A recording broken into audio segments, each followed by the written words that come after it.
Hi, welcome to the Pursuit of Truth. So I just wanted to talk a little bit about one of the subjects I mentioned in the last podcast, to do with money, to do with, well, not just money, but money in particular. You know, it's a concept that came up thousands of years ago, and I was sort of talking about the difference between us and them, through time, and whether we shouldn't be following such an old system because these people wouldn't even be able to hold a conversation with a person today. But like I was saying, that's not necessarily true. It depends which person you put them up against. But I think what I really meant to say, because that's, we might all be the same intellect, and it's just our perception is that we believe that we're more intellectual because we believe we're more civilized because of this idea of evolution.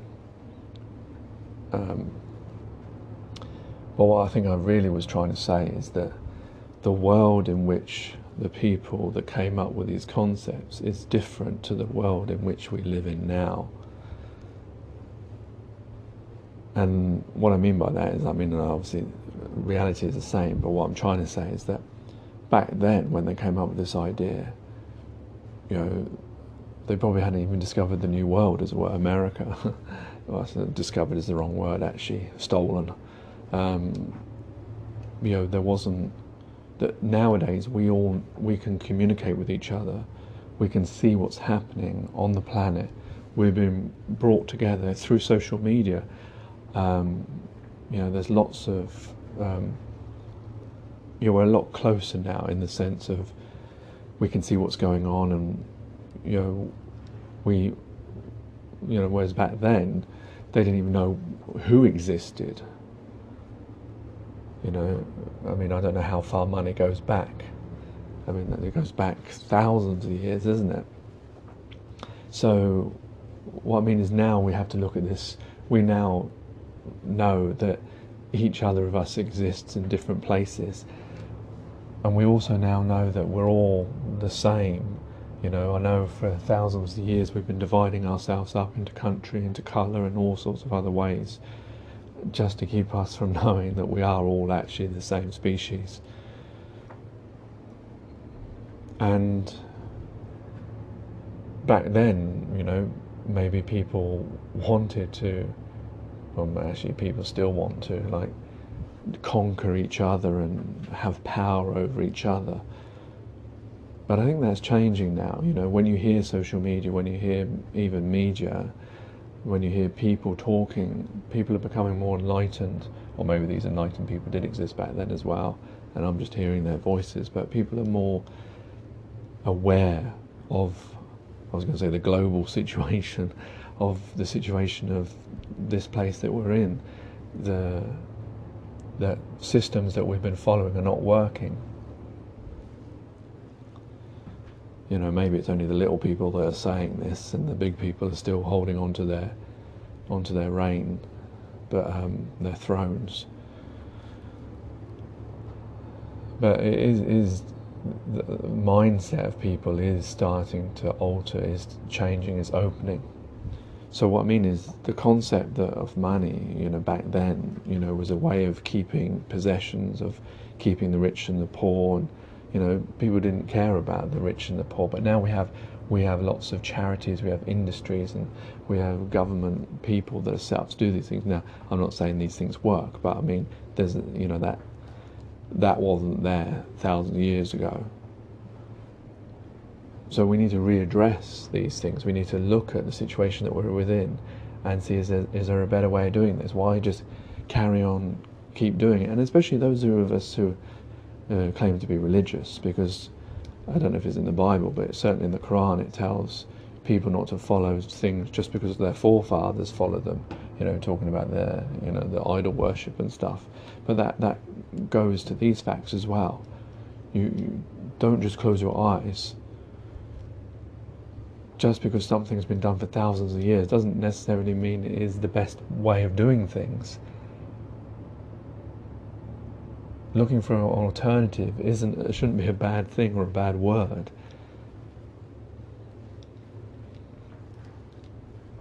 But let's not sell ourselves short by just getting on that wheel that someone else invented and keep spinning it around as fast as it can go, and then someone else getting in and doing the same thing,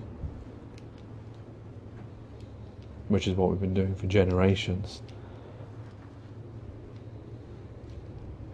I guess it's easy for me to say about change. Change isn't easy. We know that even on a personal level that making changes is difficult, and on a collective level it would be more harder. But would you rather people suffered, or the way this system is for life, forever, for eternity?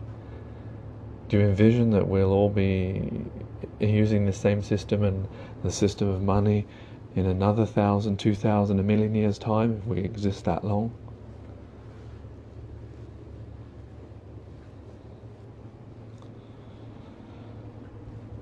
Anyway, the other thing I wanted to talk about was I was watching on YouTube the morgile.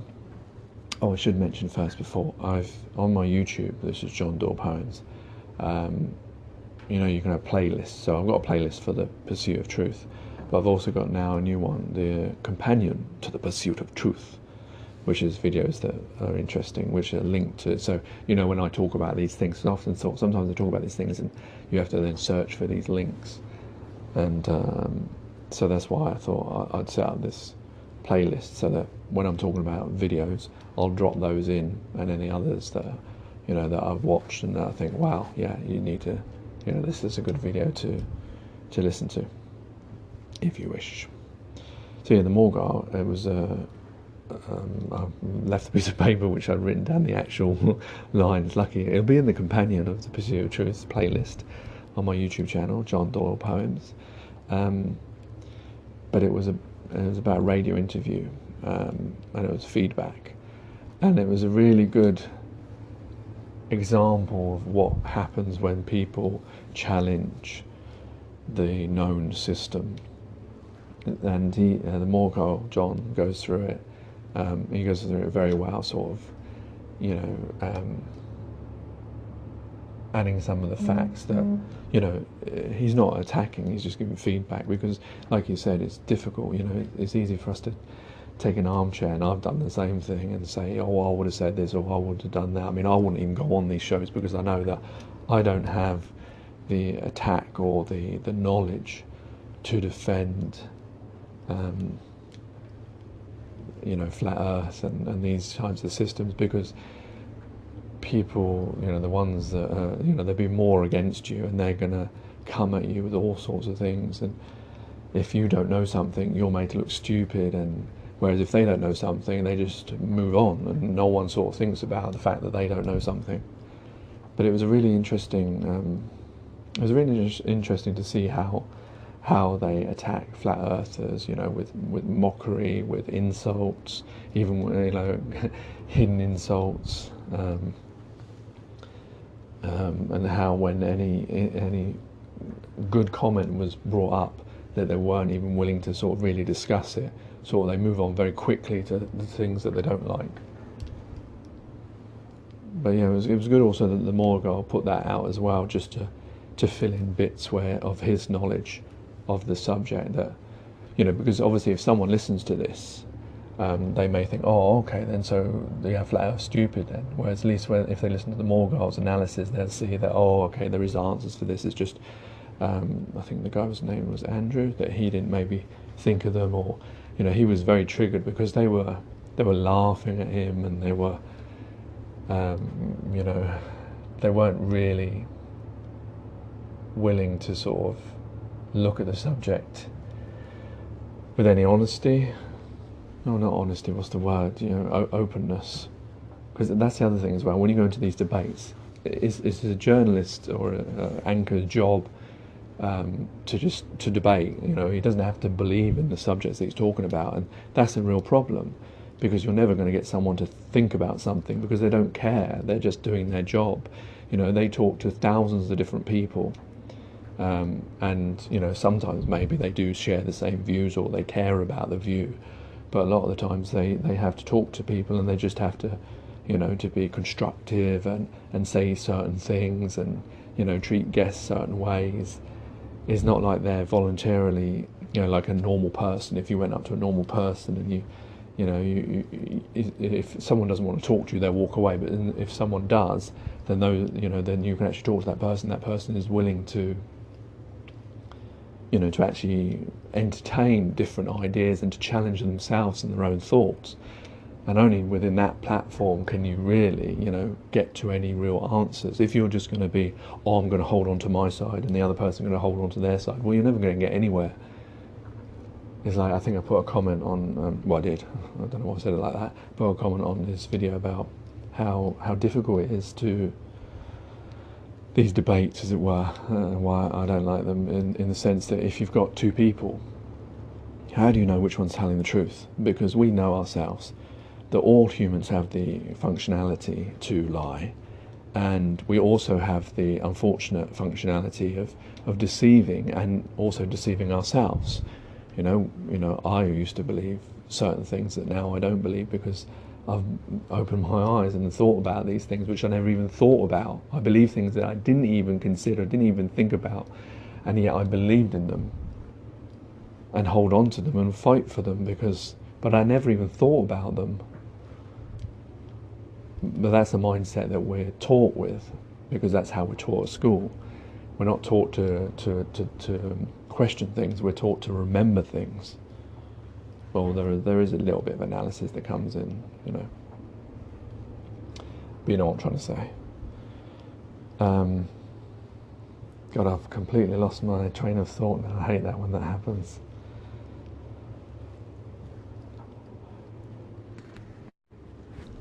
Yeah, so anyway, the platform has to be right to be able to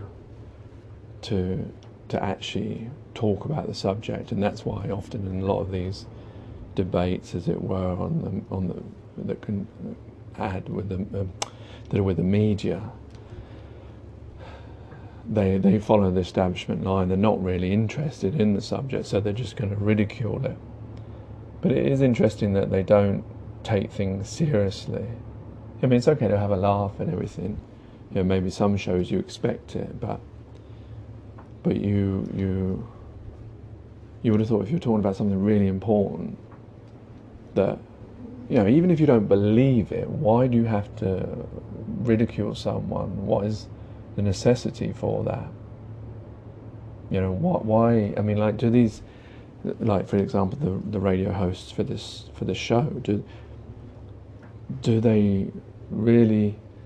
Why did they mock? Why did they laugh at an individual? Is it something that they're consciously thinking about? Have they decided to do it, or is it just a response that they've somehow been taught over years without knowing?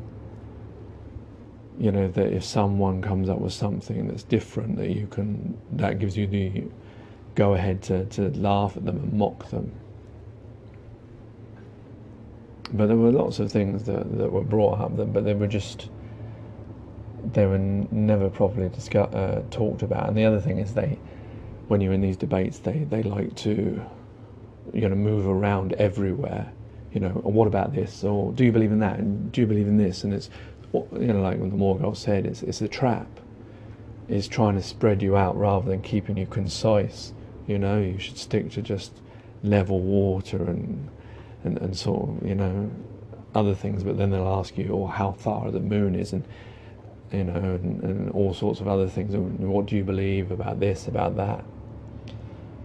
And that's where, obviously the true answers probably should be, I don't know, because you don't know.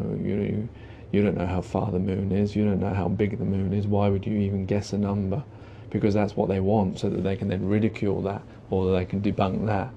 But the thing is, people are too scared to say, I don't know, because in society, if you say I don't know, that means you're stupid. But it doesn't. You're actually being honest. And it's better to be honest than to make up things. But unfortunately, we like to make up things. We like stories as a species. We like to believe that we know things. And if we don't know things, then that means you're lacking in knowledge. And of course, if you're arguing against an established system that's been around for thousands of years, or hundreds of years, however long it's been, and I know the establishment is in it, it's going to be very difficult to to do that. And one of the interesting things that Andrew did mention was about the moon, and to do with the crater. There's a crater on there that to do with what was the actual term? Angular perspective, was it, or resolute, or something like that? That you shouldn't be able to see this crater because your perspective of the eye, that everything goes into the, like in a triangle, goes into a line in the middle, and that over a distance it should do that. So this crater you shouldn't be able to see. But the problem is with all that is that you're then believing that the figures that NASA have given you, are true, and the distances and the size of this crater. But then maybe that also is a proof that the moon is closer than they say, because you shouldn't be able to see that crater. I don't know. But it was an interesting point. There was lots of interesting points, but it was interesting to hear what the morgile was saying. It was interesting also to see how people who challenge, honestly, whether you believe a person or not, well, that doesn't really matter, but you should be able to challenge something and be respected for it, and and people to actually think about things rather than just instantly saying things, which is, like the guy who had gone up to space. He was like just instantly saying things without actually, like when he talked about concepts that, and he didn't even know who came up with them and stuff like that, which anyway, I think the point I was thinking about before, and I don't know whether I actually properly explained it, was the comment that I left, wasn't it, that about the fact is you get two people coming up with, one will say that the Earth is a ball, is a globe, is a sphere, and the reason is because, he's seen it, and also gravity bends water. And then the flat earthers will say, no, I've only ever seen flat water. Gravity possibly doesn't exist in the way that it is put across. And what was the other one? I'm having a brain drain now, isn't it? I've been talking too long, that's what it is. But it doesn't matter. But whatever proof either of them put against each other is difficult, from someone listening in to say, well, okay, so wait a minute, what's going on here? Someone must be lying, because you can't have two people saying the opposite thing. I don't know really where I was going with that, but I'm sure, I don't know why I'm so tired at the moment, but yeah, I think that's, like, if you're being, what I'm trying to say is, if you're being really honest, and if you're not trying to take a side, even though that it's impossible for us, like I'm a believer in the flat earth, but if you try and sort of be constructive and sort of listen to both point of views, like the globe saying he's seen it, I mean, what are you going to say then? So either there's two things: either he's lying, well, there's three things: either he's lying, or he's been deceived him by someone else, or it's true. So those are the only three things. And you could say the same with the flat earther when he's saying it. But I suppose the thing is, if you say, like, if you're using water, well, we've all seen water. Not all of us have been up in space and seen the Earth. So that's one person, but we can all see the water, and we can all see how it forms itself. And we can all see that we've never really seen curvature wherever we've walked, wherever we take photographs ourselves. I suppose that if you can, I suppose it's like the amount of proof you can get. But then, of course, NASA could say, oh, well, we got photos, and we've got loads of people who have seen the Earth round. I guess the big problem is because humans can lie. If we couldn't lie, we wouldn't have this problem. But the problem is, because we can lie and deceive, you can all, that's the answer. You can always say, well, wait a minute, because we know humans can lie, that means one of you is definitely lying, because you can't both be telling the truth unless you're both deceiving yourselves, and it's a triangle. But you know what I'm trying to say. It's easy to sort of attack one side or the other when you just hold on to your own view. Is when you try and step back and look at both sides and think, how can we actually really explain all this? Anyway, I think I've waffled on too long, and at the end there, I don't think I'm even making sense to myself, so I do apologise if I've left you all more confused by what I was just talking about. Take care, take it easy, God bless and peace.